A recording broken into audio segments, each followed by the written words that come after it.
Profiles and Issues is a production of CTNY, the Catholic television network of Youngstown. It is a show that profiles people and issues that affect the church in the modern world. Your program host is Father James Korda.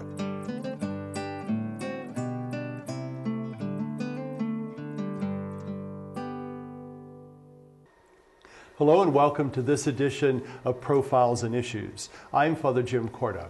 Our issue is human trafficking, and to help us profile this issue is Sister Tobi Lardie. Welcome to our show. Thank you. It's nice to be here.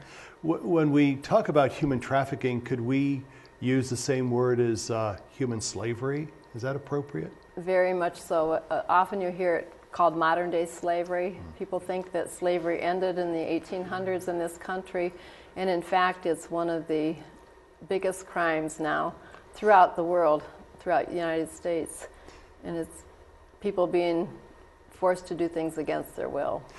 Can you talk a little bit about some of the numbers that we're talking about, people that are involved in this human trafficking, modern-day slavery problem and issue? Well, throughout the United States, they say that perhaps as many as 18,000 to 20,000 people are brought into the United States from other countries. And then within the United States, there's a whole lot of people that are trafficked from their own cities and towns into that same modern-day slavery. And some are forced into commercial sex, and many others, almost they say sometimes 9 times as many, are forced into labor trafficking, but we don't hear about that often as much. Labor trafficking can include nail salons, massage parlors, construction workers, the migrant workers in the fields, so lots of larger groups of people that can be trafficked. Now, we get the sense that it's people that are coming from other countries that are coming into our country.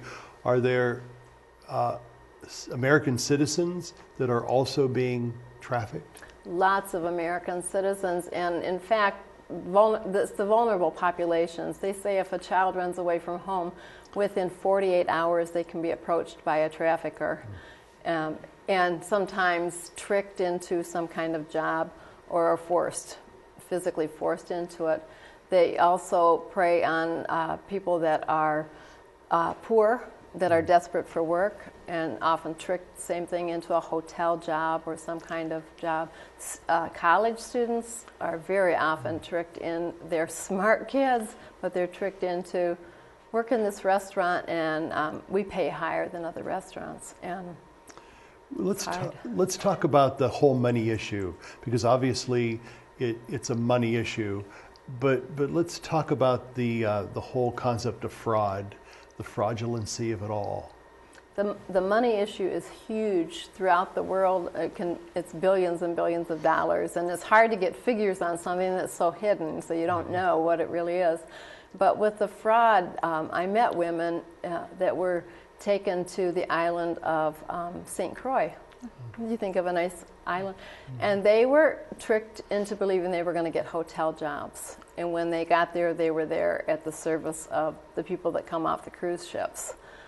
So that's one example. Another man I met here in Ohio was brought here thinking he was going to get a job in a sawmill. And his career, he's a chemical engineer. Came up with all his passport, all his work, all his papers in order, and was forced into this work in a sawmill, and his papers were taken. So, now, why and how is it difficult for someone to get out of that? Obviously, they do get out, some of them, but why is it so difficult? Well, for many, there's 3 ways that they get trafficked. Is either through force, which would be the violence or rapes, or held, not able to leave. A couple in Minneapolis had a woman in their basement for 19 years who was their personal house slave, and she never went outside, so she wasn't allowed to leave. Others are threatened, and just the threat of, if you do something, I know where your family lives, and I'll get your brother. If you don't obey me, we know where your family is. And so threats, or 2 girls in Toledo, Ohio were picked up and 14 and 15-year-old, and they were separated, but always the threat was, if you don't do what I say, your cousin's going to be killed. And obviously there's this vulnerability that's part of it all too, because they feel helpless and vulnerable and scared. When you talk to someone who you try to help out of the situation, what are some of the other fears or anxieties that they're experiencing? Well, the fear for all of them is that nobody's been able to be trusted. Everybody that says I'm your friend turns out to be someone else that's part of the deal. But if they're from foreign countries, they often have not had a positive experience of police or law enforcement. If they tried to escape, where would they go, or if they don't speak the language? And very often, similar to cases like rape in our own country, they often feel it's their own fault. They did a stupid thing, and they don't know how to get out of it now. So the fears are compounded, and it's very complex. So even when they are rescued, they're afraid, they won't talk, they lie to the police, because if they get picked up again by their pimp or by whoever it was that was holding them, it will be very bad for them. And so it's very complex for them. Talk a little bit about some of the government regulations and laws that are being broken because of this issue. Well, that's a good area to speak about. I'm not a lawyer, but in the different states, some of them have laws against kidnapping already, or they have the Mann Act, where somebody cannot be driven across the state line for sexual purposes, or we have in our national borders smuggling, those kinds of things. But what happens is the people were not the prostitutes, for example, were the criminals. So if they went into a massage parlor and picked up women who had been forced into prostitution, they arrested them. Or if they picked up a child, they would say it's a child prostitute. It's not a child prostitute. A child 12 years old doesn't decide to do that kind of work. So the laws have been constantly changing to improve them, to protect the victims, to begin to help with victim rehabilitation, to begin to help with services in all the different ways that they need help, both foreign victims and our own, and including men and boys. What about those who come from other countries, foreign countries, and might feel more secure in that situation instead of being forced to go back to a country where maybe the same thing is happening?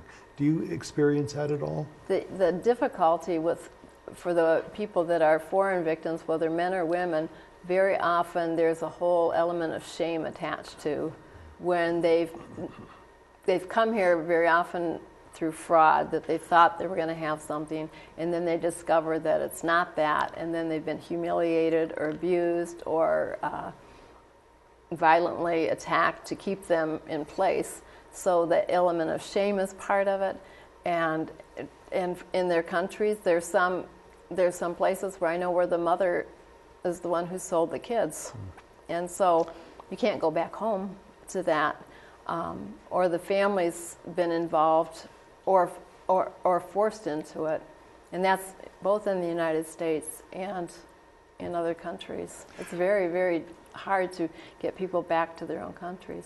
And yet, if they stay here in the United States, then often they have to be able to testify against their traffickers, and that is another whole issue to face them. And I would imagine that there's lots of anxiety attached to that, lots of fear, because this whole coerciveness is so almost ingrained in them already, and it's trying to break out of that would be extremely difficult. And breaking out that to trust, to really trust a person, to be able to be comfortable if they get picked up and the person is finding a place that's to keep them safe for the night, they might put them in a hotel. Well, that's where they've been abused, so that's not helpful. So to help law enforcement, social service people, medical people, to know what the needs are and to be able to respond to those needs. Do people lose their lives in this situation as well? They do. There's also a very high suicide rate because of the shame, the humiliation, and the inability to do anything about it. Are we talking about a particular age group of people that are kind of preyed upon in this human trafficking situation? They believe that about half of the people that are brought in from foreign countries are children or under the age of 18. So that's a huge, huge number. If you're thinking 800,000 to 900,000 that are being transported. Within our country, they really found it to be all different ages. Somebody that is older that needs money and answers an ad and gets tricked into an abusive situation that they cannot leave. And if people are not in connection with family, if people are not looking for them, if it's a runaway that's out of a bad situation, for example, it's very difficult. Let's talk about the exploitative nature of it all too. It does something to the human person. It does something to someone's dignity. How difficult is that to really recapture and rekindle and build up again? It's very, very difficult, and the hard part is that when we talk about rehabilitation, we're not talking about a couple weeks or a couple months. We're talking about perhaps a few years, and so we can treat the symptoms, we can treat the medical problem, or we can treat the housing issue, but if there's not ongoing help and rehabilitation, it's counseling, really deep counseling and therapy, walking with somebody that they can learn to trust and begin to get their life together, they're not going to be able to get out, and often people will go back to it. And that was going to be my next question. Do you find people that you have tried to help found it easier just to go back to being a modern day slave because it's easier all the way around? Well, for some, like if the person who's trafficked them is like the boyfriend, or I'm the only one that cares about you, and very often, especially for young girls, for example, they have a period of seasoning them where they're buying them presents and they're gaining their trust and they're really doing nice things for them. So there's a confusion later on then, like why this is so nice, and sometimes it's not, but maybe it's worth it and maybe it's not. So that confusion just adds tremendously to it. At an age, very often 12 to 14-year-old girls often, that are such formative years. We're going to talk a little bit more in depth about the issue of human trafficking, but we're going to take a quick break. Okay. Stay with us. We'll be right back.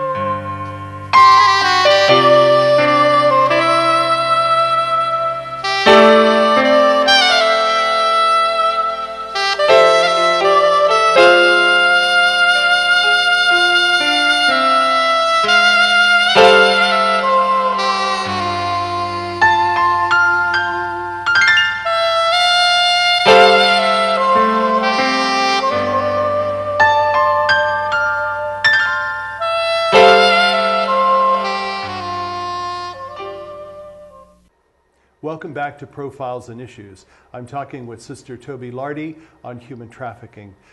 When we talk about human trafficking, it sounds like a big organization. So it's something that's well-oiled, that's been going on.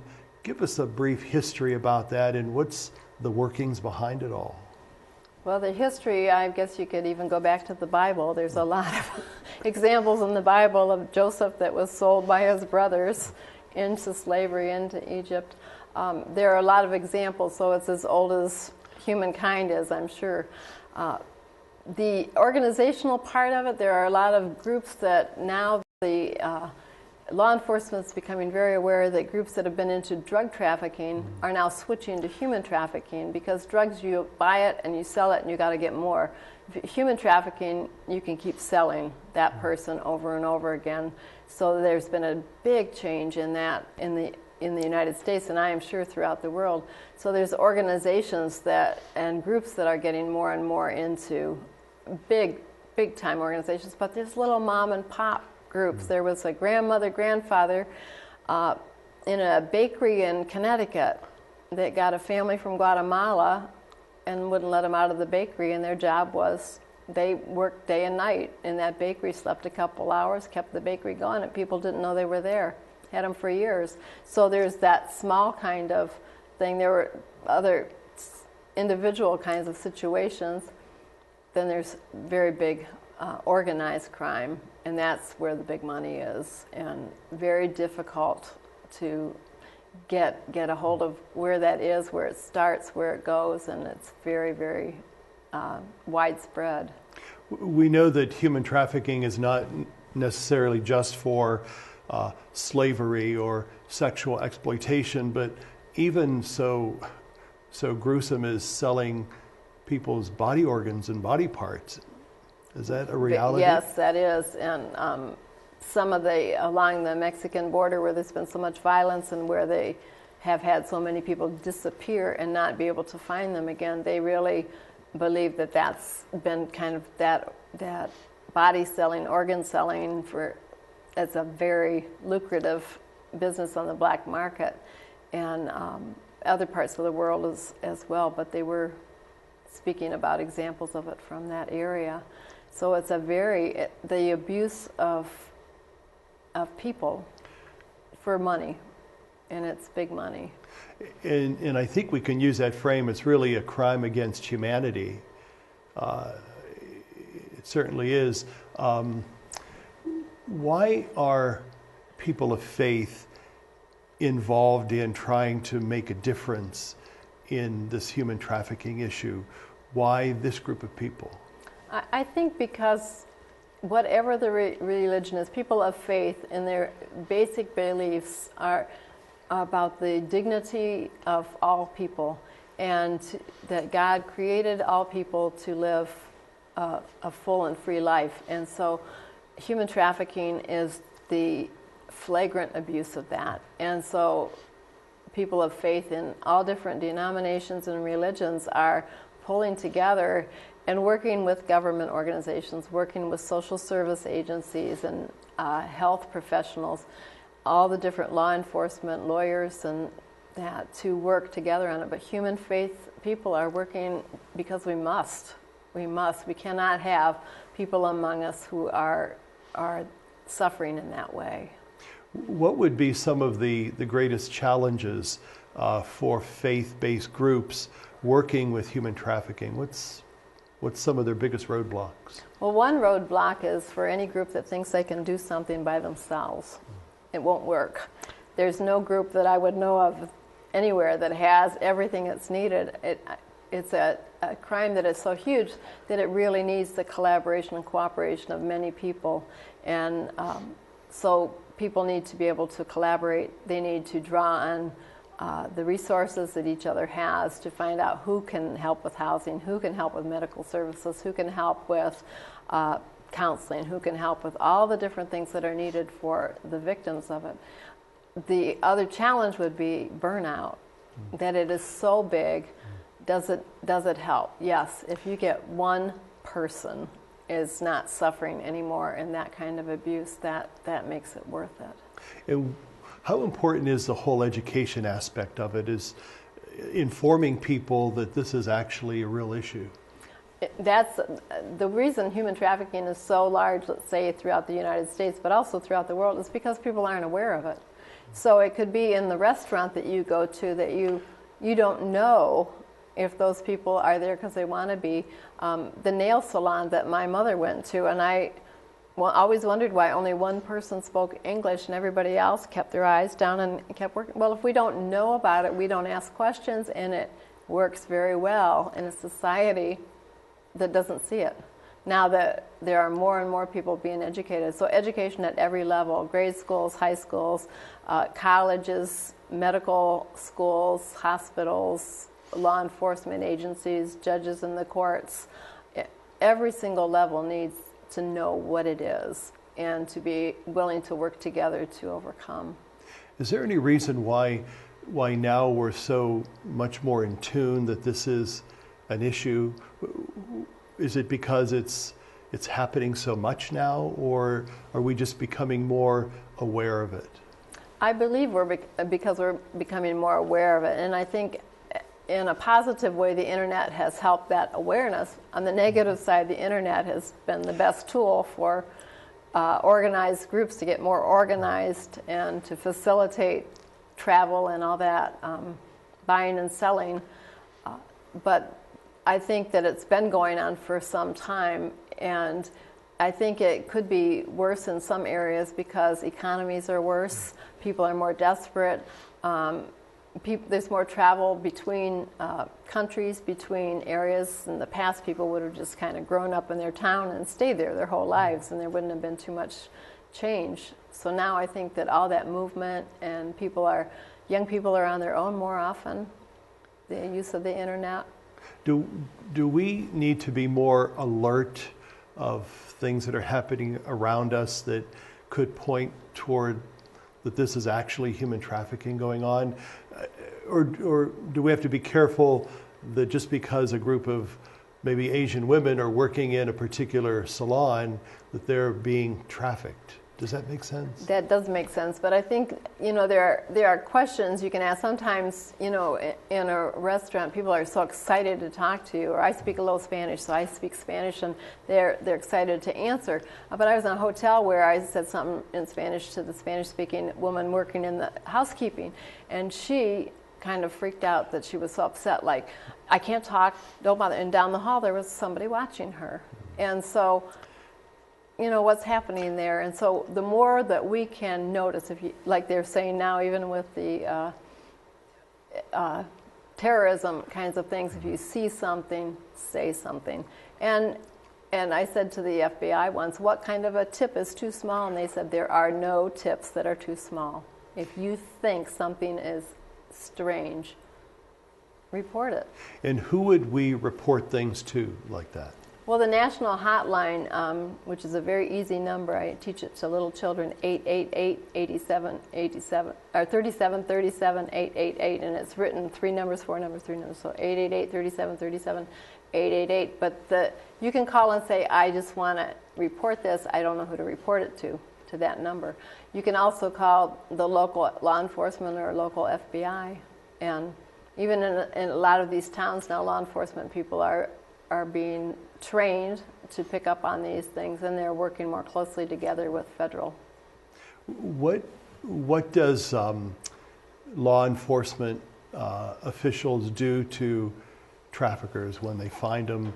And I'm sure some of them are convicted. What exactly happens? Well, the prosecution is getting stronger with a lot of the different cases. Before, people would get a pat on the hand and say, you're not allowed to do that.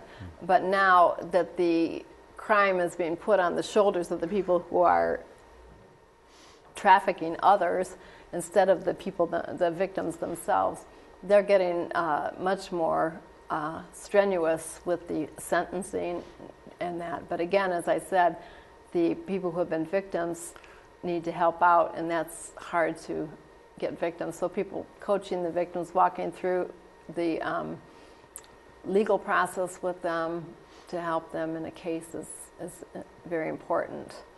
It's hard for people to do that. What would someone who might be just sitting in their living room listening to this, who might be just really appalled that this is happening, what can they do, maybe not in a momentous way, but in some simple way? What are some of the things you would encourage them to be aware of or to participate in?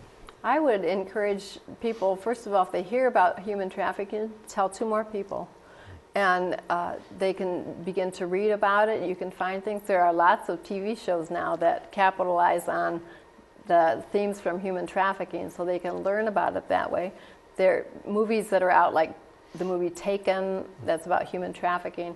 So people are getting more aware. So if they start talking about it, even in neighborhoods, and noticing when people are hanging around. The community I live in, the police have done a very good job working with schools and that, and telling children what to do and telling parents what to do. And so they've been picking people up. One thing that we haven't mentioned, and we're down to the last few minutes of our time together, is that are there particular countries around the world where they're taken from there to the United States, or is it all over? It's both. There are people taken from the United States out of this country to other countries, and there are many Asian women who are brought in to serve. You see them in nail salons and massage parlors. There are many men brought from other countries in construction work, and even after Hurricane Katrina, I think they were from Taiwan. Educated men coming over to help, and they were trafficked. So they're coming from all different countries. A lot through Latin America and Central America are coming up. What, in closing, what does it say, first of all, in support of the human spirit, and what are we saying against that? In support of the human spirit, that all of us have a right to live a free life, and all of us have a duty when there are people who are not able to do that. And what does human trafficking say at its worst? At its worst, that people are commodities and that you're worth money. And one trafficker said it wasn't about the people, it was about the money. Well, Sister Tobi Lardie, thank you so much for enlightening us on the issue of human trafficking, and thank you for your work. You're welcome. Thank you for being with us. Have a good day, and God be with you.